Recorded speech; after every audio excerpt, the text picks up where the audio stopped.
right, Miss Addie, what's up? Hi.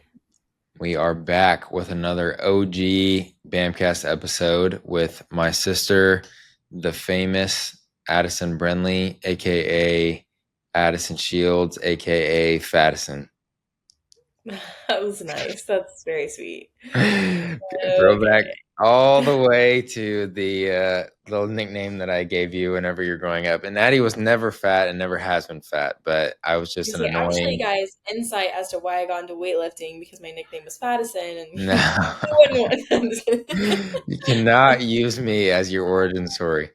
kidding. No, I was just an annoying big brother, and I just knew that Addison in the the game that's like Addison, Baddison, Bebop, like that, where you do Yeah. like the whole kind of like rhyme or whatever. You try to get somebody to say like bad words sometimes with it. Um, Do you guys the are a I little think while we were doing that one time, we were like, let's do it with our names, and like what mine came up as Faker, what mine with an F is Faker, funny. and yours with an F is Fattison. And so after that, I was like, I've got to call her that occasionally. I think I actually Yeah. still have you Wow. saved in my phone. Like it's like an old iCloud thing, Mhm. where sometimes you'll pop up as Fattison Shields is calling, and so it's just Isn't that sweet, guys? That's yes. what I grew up So with. So that is all of my exactly. trauma stemmed from him. No, just Yep. kidding. You're welcome. You're welcome. Yeah. Just try to create you, mold you into what you are today. Yeah. Just helped make my But I don't think schedule. that we've caught up since before, like you guys were about to step on stage. Yeah, last podcast was like right before we traveled and went to Missouri and competed. Yeah, So it's so let's been start quite a there. while. Let's talk about you guys' show, and obviously a ton has happened since then. So let's talk Yeah. about the Missouri trip. So Missouri trip was fun. Obviously, it was cool to be in a new place. We stayed in a really cool Airbnb, very like old-timey, rustic, which obviously you got to walk around and see it. So loved the area we stayed in. Show day, obviously, Jermaine and I as competitors would love to win. Who doesn't want to win, right? He pulled out second in the men's physique pros. I pulled out second in my open and novice class in wellness. So not exactly what I wanted, not what he wanted, but we take the feedback and we learn from it. And unfortunately, it's like it sucks when you get like feedback that's not like, okay, take a long off season, improve these things, come back. And mine was just coming a little bit fuller, like less dry, a little bit less conditioned, and that was it. So that feedback is kind of tough because it's like a very minor thing that kind of like makes or breaks like your placing in a show. So it gives me hope that next time around, maybe competing in like a bigger show, a different show, and just coming in a little bit fuller, I may be able to pull out a placing that I'm happy with. Not that I'm not happy getting second. I just, as an athlete all my life, like I love to win. Yeah. So it just kind of lights that fire, and hopefully I can come back better, fuller, and pull out a better placing. That's really all there is to it. Yeah, and I think you and I talked about it a little bit with like Kinsey, for example. Hmm. But the funny thing is whenever I competed, I never even considered that like placing was a thing, that it was even a I didn't even know much about what bodybuilding was. I just was told to do a Yeah. bodybuilding show, and so I was just going to do a bodybuilding show. I didn't think about the fact of there being trophies or placements or what. Like I knew you could win a show, but it never. It's hard to explain. It never crossed my mind that that was a thing. My like accomplishment was just stepping on stage. That's what I was super excited to do, and that's what I Yeah. was gonna like. I did it. Check mark. Um, and so as bodybuilding got much bigger, obviously you see the people that are winning shows, and you see, the C bums and the crazy physiques and the pro cards and all the things that are happening. And then, I competed and you saw me place, and then you competed and you placed. And then we've seen Jermaine and he won his pro card and he's placed at multiple shows. Mhm. And so like, I think it's a very different thing now. And with now us and you knowing so many people that are in the space and that are competing and that are getting various placements at various shows, I think that almost comes with another level of pressure because you're not only Yeah. thinking about just doing this phenomenal, crazy thing, which is stepping on the stage at a bodybuilding show, but you're also thinking about winning the bodybuilding show. Like that's the ultimate Mhm. goal. Yeah. Yeah. Yeah.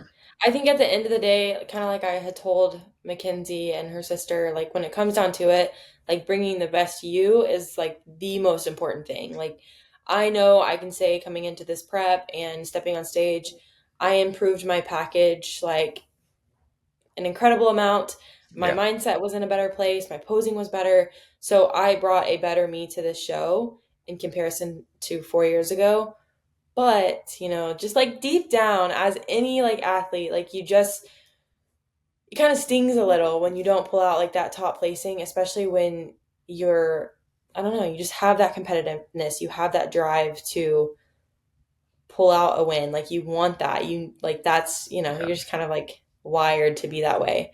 But at the end of the day, I was really proud of what I brought to the show, and I was really proud of how I handled myself throughout prep. Um, so that I can say I was really happy with that. Like I wouldn't change a thing about the prep itself and how I felt, how I looked, the work I put in, because I was happy with that. I was proud of it. Yeah. Which is a big part of it too. I mean, it's just such a intense, grueling, tough journey. And Yeah. so anybody making it through it in and of itself is a massive win in my opinion. Hmm. Um, but no, it was really cool to go like watch you guys do your thing. And it's like I was telling Kinsey, at the end of the day, at the end of the night, there's only one person that went home and was completely satisfied.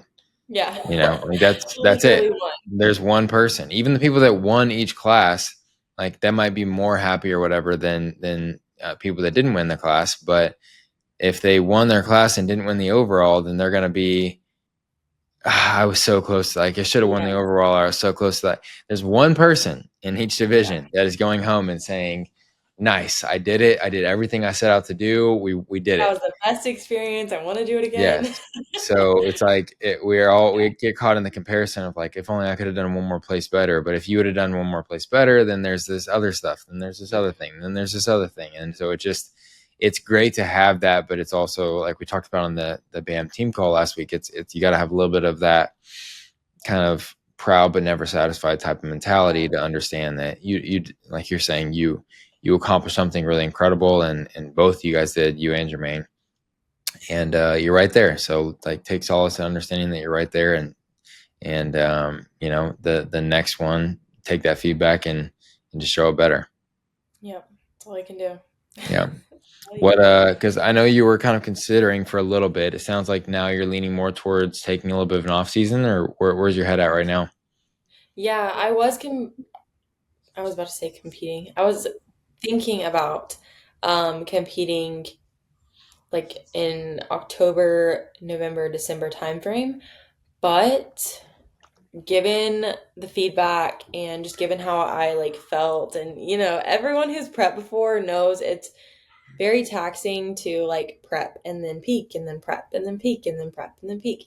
So I am right now in headspace of just taking this, the next few months as an off season and prepping early next year, like January, February timeframe, stepping on stage pretty early because like the ultimate goal for me is to qualify for nationals and then compete at a national show and see where I place amongst those girls. And ultimately go for the pro card. I mean, I feel like that's most people's goal. So right now we're gonna call it and just have an off season, but I'll update you if that changes. Did you find out if you did qualify or no? Because I know we were trying to figure that out.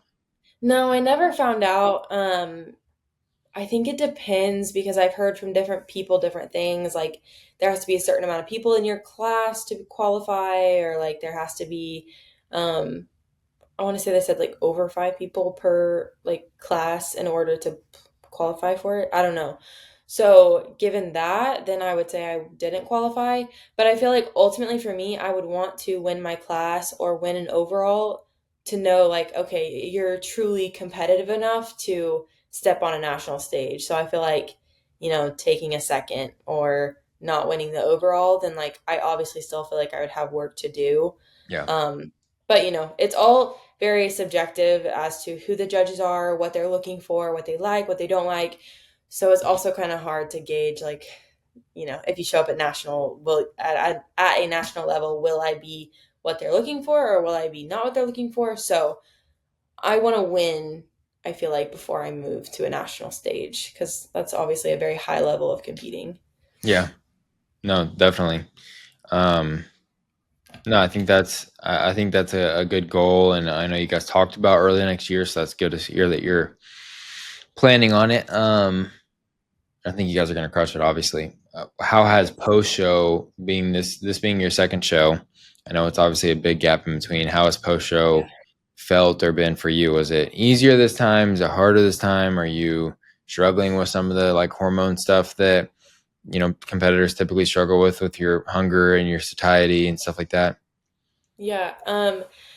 First post show, like reverse, screwed it up. I can like say that flat out. I did terrible. I was up like 12 pounds the next day because I just ate and didn't stop eating and chugged water and all the things that you're not supposed to do. Um, this time around, I feel like I handled myself a lot better. Just even post show night, like I mean, you saw Jermaine and I split our meals. Like we didn't really have anything big. We didn't even finish our meals. Like we didn't go overboard or crazy. The only thing I went crazy on was a piece of cheesecake, and I feel like that's fair because I'm a sweet treat girl, so that's what I Yeah, wanted. Um, Outside of that, like coming back home and getting back into a routine, I feel like I did so much better this time around in managing the post show over the course of the last 7 weeks. Like now, I think I'm only up I think 10 pounds since my show, or 10 or 11 pounds since my show, and obviously that happened for me in less than 24 hours last time. yeah, So I feel really happy with that. But again, like, struggling with the normal stuff of just looking different, feeling a little bit different, feeling a little bit fuller, a little bit fluffier. And that always gets in my head every once in a while. I'm kind of like, yeah, I want to prep again. Like, this sucks. But hmm I also enjoy being able to relax. I enjoy being able to, like, we saw family last week. I didn't have to think about, I have to stay on the schedule. I have to hit this much cardio. I have to hit my training session. I have to eat this many meals. I got to just chill. And that was so nice. So I also really do enjoy the aspect of just living life and being a human for a second. Um, but I feel like overall I've handled it so much better than my past show, yeah. which has been nice. Yeah, I mean, I haven't heard you. Obviously, I know you would talk to Jermaine much more about like that type of stuff than you would me, but I haven't heard you really talk about any type of struggles. Obviously, it's not hard or it's not easy for anybody, but No. it seems like you are navigating it really well, and you have someone also close to you who's coming off of his, I think you said like sixth show. So he's been through it Yeah. many, many times. And so he's probably got his own tips and tricks and different things, but you have each Mhm. other to hold each other accountable and all that stuff. So it seems from the outside looking in, it seems like you guys are navigating it well. Yeah, I feel like we both are. And I mean, even he said, like his last post show, he struggled a little bit with his reverse. And that just comes from he was traveling like a far distance. He wasn't at home for the few days post show. So it really throws you out of the routine. Hmm. And this time around, like I feel like being in it together and, like, hey, we gotta get our steps in, we gotta get our walk in post workout, we gotta, stay on top of our food intake, stay on top of like not overindulging. I feel like being in it together has definitely helped. And I feel like both of us, I don't know, we just had a good experience in prep and we had fun like on our carb up. And because we were both ready early, we were able to enjoy a few more like of those free meals throughout prep and whatnot. So I feel like all of those things helped manage our relationship with food so Yeah, that post show we weren't like, I need all of these things. Like I have to have the burger, I have to have the ice cream. We were able to keep it pretty calm, which was nice. that's awesome.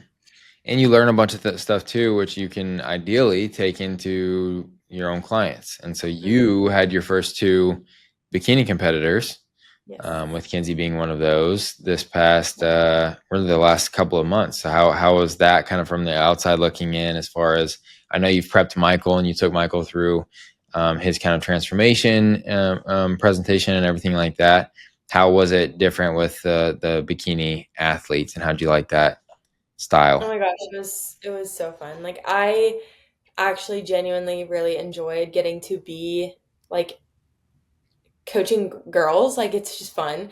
I loved coaching Michael. I loved coaching him through that transformation. And we're still going. Like we hit a huge new low just this last week. So it's a lot of fun to see his transformation, but it's also just throws in a different aspect with it being a competitor Yeah. and, girls who are really looking to shine in the bikini division.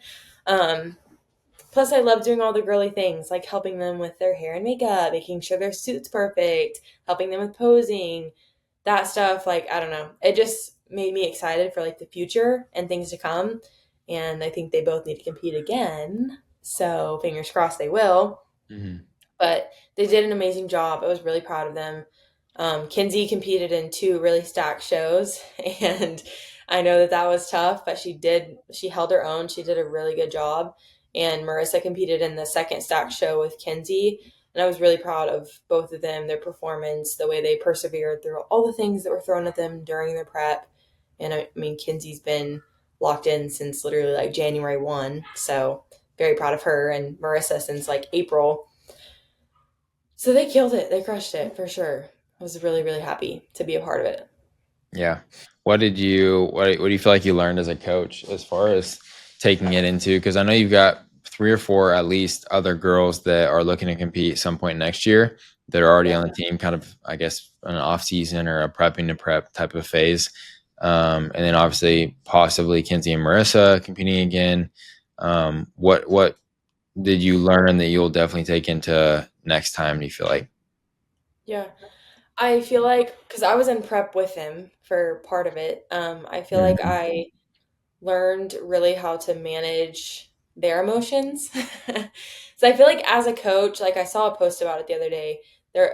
Someone was talking about how keep in mind, like your coach is human, your coach is going through things, your coach has emotions, your coach is tired, like they're all the same things you experience, like they're experiencing too. And I learned how to manage how I was feeling and what I'm going through and what I'm dealing with, and balancing how my competitors are feeling and what they're dealing with. Because as first time competitors, most people know it's a very emotional process. Like it's Yeah. hard mentally, it's taxing physically, like you're going through it multiple points throughout your prep. So I learned how to manage that. I feel like a lot better, especially being a competitor myself. Like I know what they're going through. I know how you're feeling. I know the struggle.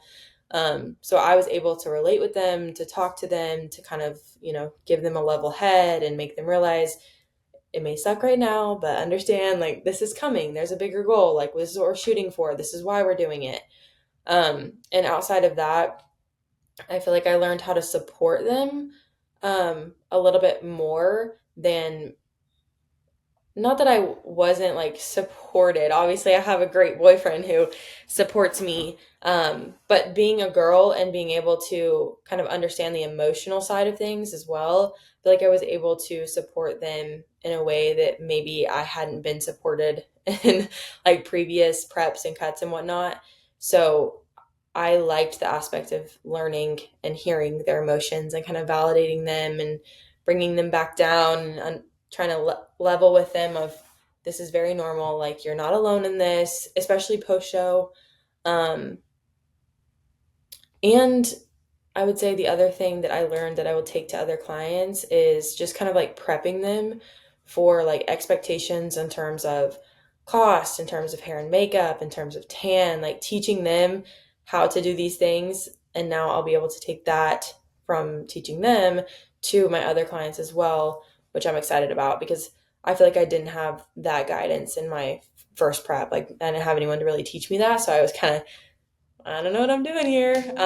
So I hope that I can bring that to the table in future clients, future preps, and I feel like it'll help a lot. Yeah, I mean, as a first time competitor, it's tough if because, and I know both of them worried that they were like bothering you with too many questions and stuff because they were instead choosing to bother me with all the questions. Yeah. And I'm like, I don't know. This is why you have added like go ask her. But I mean, it made me think back to mine where there was different things. Like, I got texted, I think it was either the night before the show or the night before the tan or something like that. And just on out of nowhere, I was just going to sleep. And one of the guys that knew I was competing texted me. He was like, "Hey, just checking in on you. How's everything going?" And this wasn't even my coach. This was a different guy. And he's like, "You're all just confirming you're all shaved up. You haven't been using like any type of lotions or any skincare." And I'm like, "What are you talking about?" And he's like, "You need to shave before the tan. You probably should try to exfoliate too." And it's like 10 p.m. the night before everything kind of starts the next day, as far as getting my tan and everything. And like I have to like go find a razor and shave my entire body and like get all ready and everything. And I just didn't know that that was a thing that I was supposed to do, and didn't exfoliate. Didn't know I didn't have any exfoliation stuff at 10 p.m. the night before. Like so, Yeah. there is just so many random, especially for girls, so many random just Yeah. nuances that you guys have to think about and do that. If someone's not holding your hand through it, I feel like that's a lot. Yeah, it is. It's super overwhelming. There's so many things to think about. Like same like my first show, I think I found out the day before I was supposed to apply the tan too that I was like, "Oh, were you exfoliating all week? Like, have you shaved everything?" Like, and I was like, "Yeah, of course I shaved my legs." Like, "Yeah, why not? Like, why are you asking?" And then I found out you're supposed to shave your entire body, like everything. Mm. Like your back, your stomach, your arms, like everything you can think of, shave it. And I was like, "Excuse me." I have not been exfoliating this entire week. I have not shaved anything but my legs. So just me being able to experience those things, learn those things for myself in my first prep, in my second prep, and then being able to share that knowledge with them and kind of take them through like, hey, you need your hair, like if you're getting your hair done, it needs to be done by this day. Your nails need to be done here. You need to start exfoliating this day. So I was able to give them that and kind of guide them step by step. And I appreciated being able to learn how to communicate that with them, if you will. Hmm. So now I know how to explain everything to my next competitors because it is a lot and it's kind of like, whoa, excuse me. So that was a good experience for me to be able to communicate that and take that with me to my next girls. Yeah. And how do you balance? Because you said that like the competition stuff has a kind of a special place in your heart. I know the lifestyle stuff does as well. So how do you kind of balance and almost like compartmentalize working with competitors and like the demands there, and then working with more lifestyle and the demands there with the girls on the team? Yeah. Well, with my lifestyle and competitor, like I'm talking to a lot of them like on a daily basis. Like if they have questions, I'm answering them. If they want to set up calls, we're setting up calls. So I feel like I do set aside a lot of time for lifestyle and for competitors. The biggest thing I feel like competitors almost require more attention, more communication. So with them, I'm checking in more frequently. I'm answering more questions. I'm kind of giving them more guidelines, more deliverables, if you will, to hit, making sure we're very structured in that aspect. Because lifestyle, you have a little bit more freedom. You have more time to kind of do whatever. You have more balance with free meals and all that good stuff. So I would just say it's just a difference in like the level of communication and communication styles and Hmm. structuring up their plans. And that's kind of how I separate the two. And I make sure that everyone's getting the attention and the responses and whatever that they need. But just kind of elevating that with my competitors because obviously, with show days in mind, they do take priority and they take a little bit more communication on a daily, weekly basis in terms of check-ins, responses, all that good stuff, meal Yeah. changes. I imagine, especially as you get closer to the show, that's all Mhm. even probably doubled down. Yeah, yeah. I mean, you're checking at some point. You start checking in on a daily basis or a couple times a week to make sure things are running smoothly. Especially when you're coming down to peak week, you're checking in daily. So there's just some different requirements I feel like that competitors have to go through, and we have to use in terms of communication in comparison to lifestyle. I would Mm. never make them check in daily. They would get so tired of me. Yeah. Well, another big thing that you guys have had going on in life is you guys had a daughter. We did. Hmm. Pregnancy was easy. No, I'm just Yeah. kidding. Yeah, we do. I love her. I love her so much.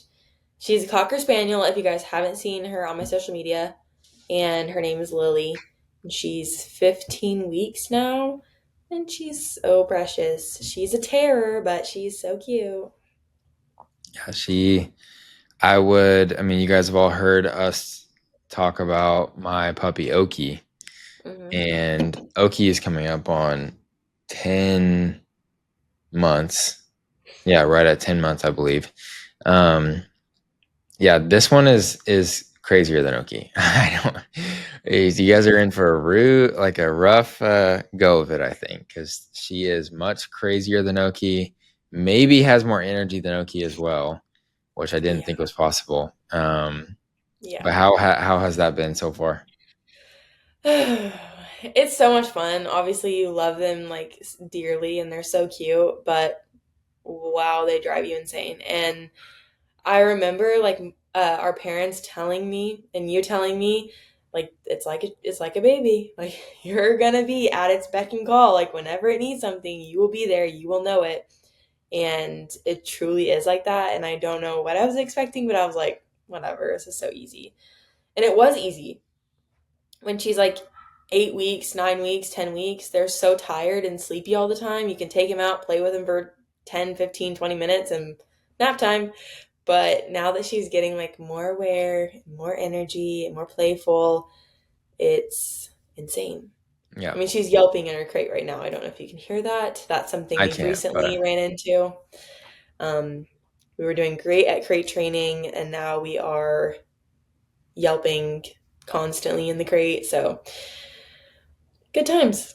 yeah, I can't Yeah. hear it, but I'm sure our listeners with headphones on can hear her loud and clear.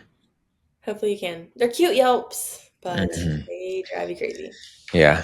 What type of a change has that made on like you guys' schedule? Like what life wise, how has that changed things for you guys, or have you guys even seen any changes? The first couple weeks, it was a little bit harder because we were so like, I mean, she was a baby, so take her out all the time, take her out in the middle of the night.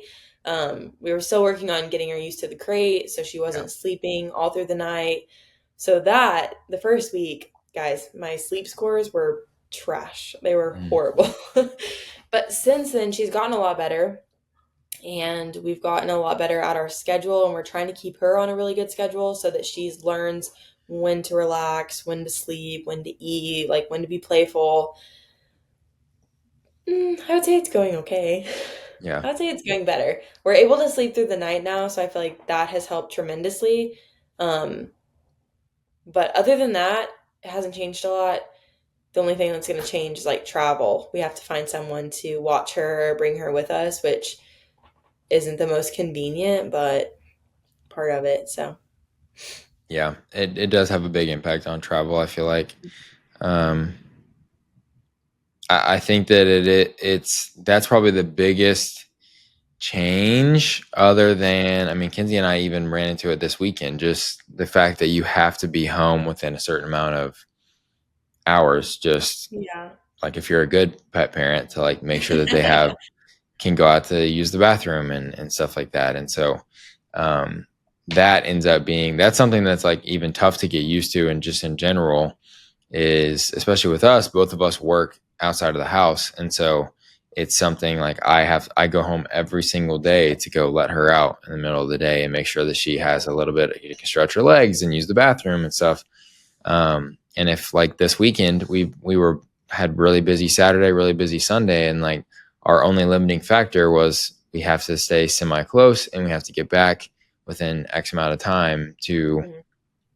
let Oki out, make sure she's good, and then we can leave again, or maybe it just makes sense to stay in the rest of the night. Like that's the type of thing that you end up just constantly debating and trying to figure out is like, okay, we can go do these few things, but we're gonna have to make sure we're back here to like let her out, or else we can't. So that's something that I don't know if you guys have really run into many of those yet, but that was a big thing that we noticed.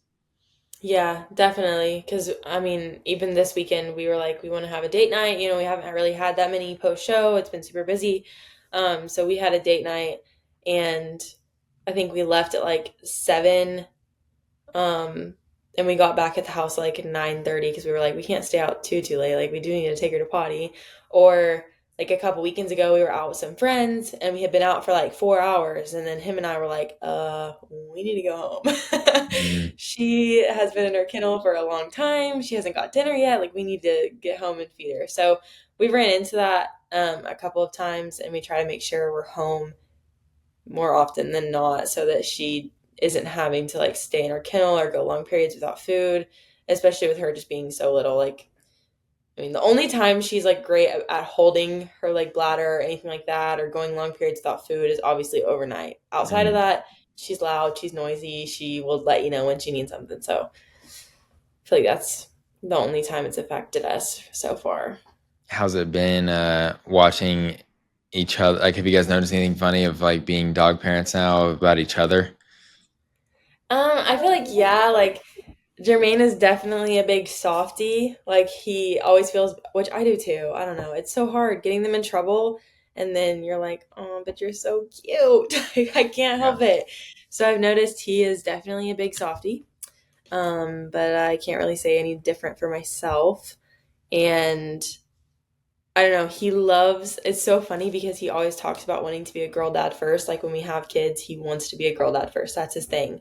Yeah. And now that we have a girl dog, like it's so funny because I bought her like a couple of little outfits and he thinks they are so cute. They're adorable.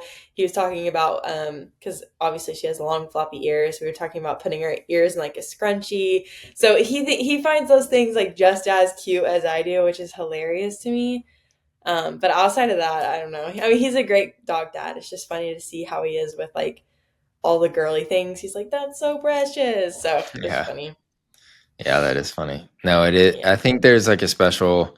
I mean, they say it's the opposite too. If you had a boy dog, then the boy dog's going to gravitate more towards the mom and like a female owner, and then the a girl dogs gravitate more towards like the masculine energy. So they Mhm. say that it's kind of reversed either way, but I feel like it is when you have a little like girl puppy like Oki. Like, it was supposed to be Kenzie's dog all the way, and she Yeah. was, uh, you know, Oki has always kind of me and Oki are like our own little kind of like tribe, and kind of, and Kenzie gets mad all the time and makes comments about it all the Yeah. time of like she just loves you, she only wants you.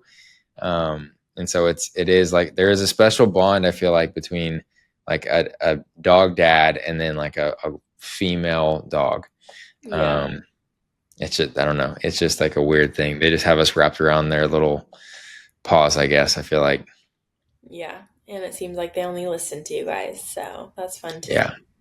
Yeah, there's something to be said too for dog dad's deep voice. Yeah. I Comes can tell across her as, no 1,000 times and she'll keep doing it. He gets her in trouble and then she's like, okay, I'm done. yep, yep, sounds about Good right. time. Yeah. Well, with all that kind of exciting stuff happening, what's kind of on the horizon for you guys? Do you guys have anything else planned the rest of the year, whether it's travel or events or anything like that? I think most of our travel is going to come from holidays, of course. We have a wedding to go to near the end of October. We celebrate 2 years at the end of October. So all of those fun things are coming up. But outside of that, honestly, there's not really like a lot of travel or anything, which is going to be nice. Mm, We were ready to be home for a few weeks before we have to travel again because just like you and Kenzie, like being on the go and being out of your home and on the road. It's fun and it's like fun to get out and do things, but at the same time, you're like, wow, I miss my routine. I miss my home. I miss being in my own space. yeah, So we were really looking forward to this downtime before having to pick back up. yeah. I don't blame you guys. You guys have been Yeah. definitely out and about a lot as well. So it does wear on you. I think routines are big for people. Hmm. And I think if I mean, spent more time in Airbnbs than I have in my own house over the last 3 weeks. Yeah. It's probably just now starting to creep up to like equal. Yeah.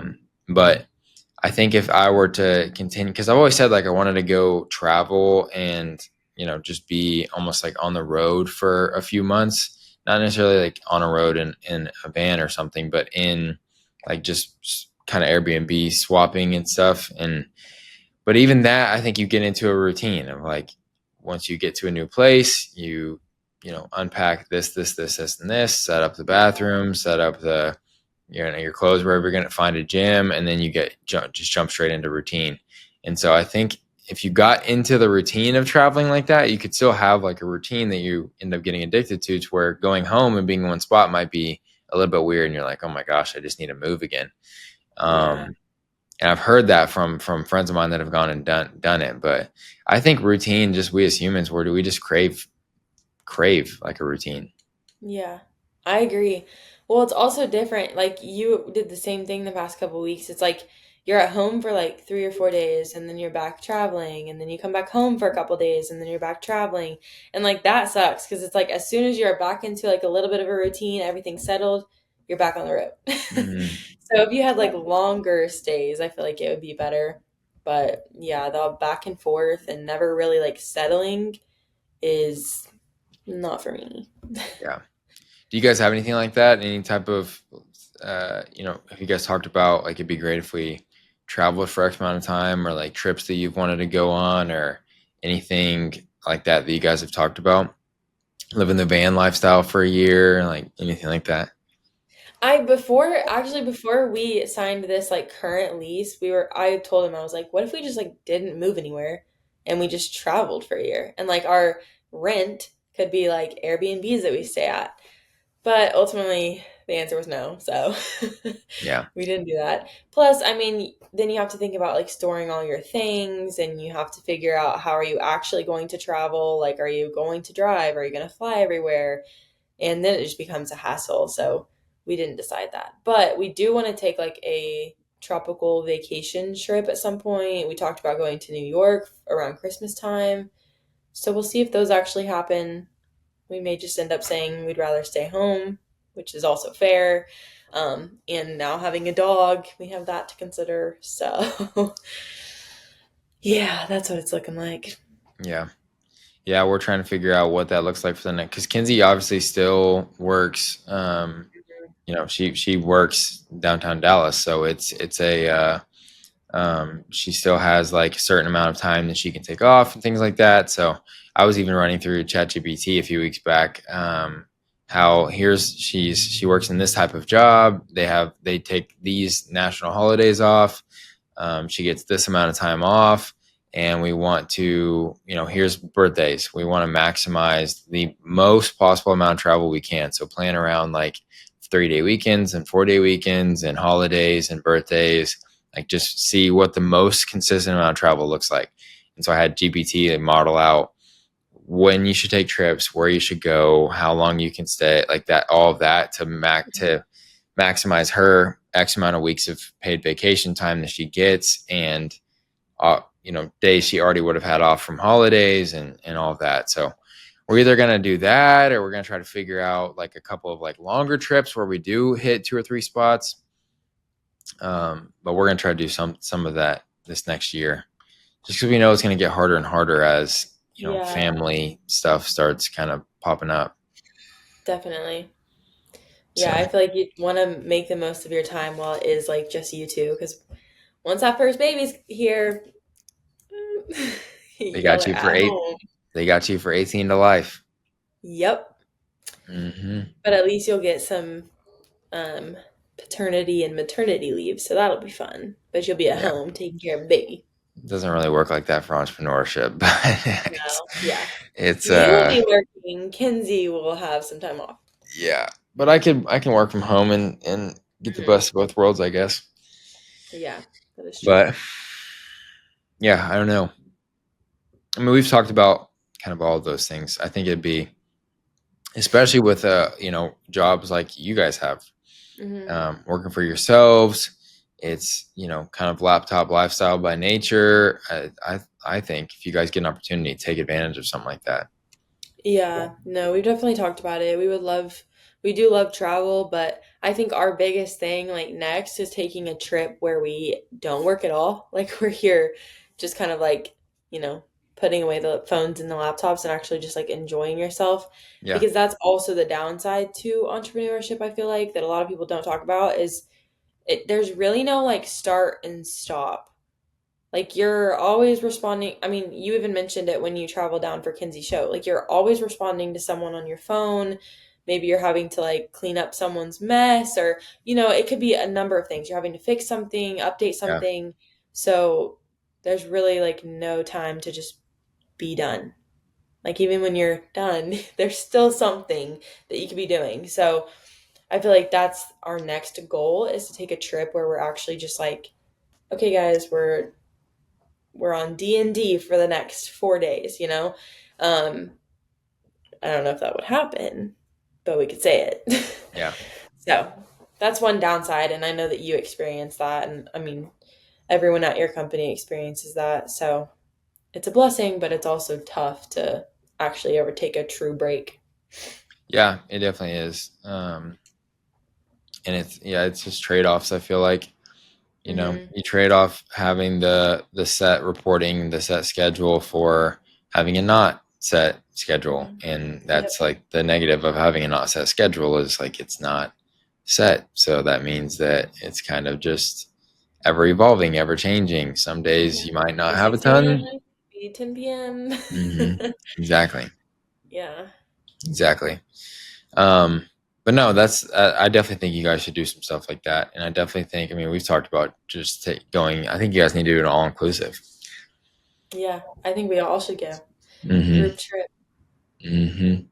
Might have to this next year. Got some big Yep. milestones in the family. What milestones? Mom and dad's 30th. Oh, yeah. Yeah. Actually, that would be a great reason to go celebrate. Might have to make it happen. Yeah. Hmm. It'd be Ha- fun. It'd be fun experience. yeah, I agree. Well, it's awesome catching up with you as always. Anything else that you kind of wanted to hit on or chat about before we wrap it up?